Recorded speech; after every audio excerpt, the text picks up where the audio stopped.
Madame, Monsieur, bonjour. Ils ne sont que 7 chefs d'État et de gouvernement. Ils ne représentent que 12% de la population du globe, mais 60% de l'activité économique. C'est pour cette raison que les sommets qu'ils tiennent chaque année intéressent le monde entier. Ils sont 7, 6 hommes et une femme qui se réunissent à partir d'aujourd'hui et jusqu'à mardi à Toronto, au Canada. Avec, à l'ordre du jour, une question dominante, comment résoudre le problème de la dette des pays du tiers-monde qui atteint aujourd'hui des sommes faramineuses qui ont toutes les chances de ne jamais être remboursées.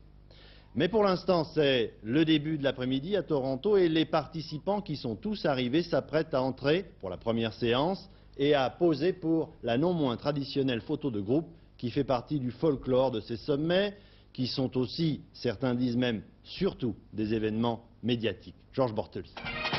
Toronto reçoit les chefs d'État ou de gouvernement des 7 grandes démocraties industrialisées.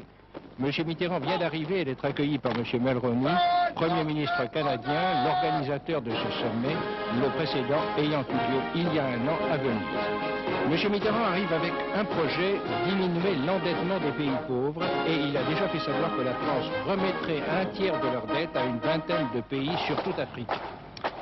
Toronto, la moderne capitale de la province de l'Ontario, avait accueilli auparavant M. Takeshita, Premier ministre japonais, également reçu par le jeune Premier ministre canadien et son épouse.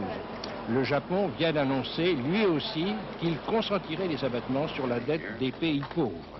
Quant à Mme Thatcher, elle a attiré beaucoup de regards parce qu'elle a 3+. Elle est la plus ancienne, puisqu'elle en est à son 10e sommet. Elle est la plus coriace dans les discussions et elle est peut-être la plus menacée puisqu'on vient d'arrêter à Toronto un terroriste irlandais. Ronald Reagan est arrivé en voisin de Washington, pas très enthousiasmé par ses remises de dette aux pays pauvres et bien décidé en revanche à insister sur les problèmes des agriculteurs américains. Ces sommets sont un peu la partie émergée d'un iceberg, car ils ne se réunissent qu'une fois par an, c'est vrai.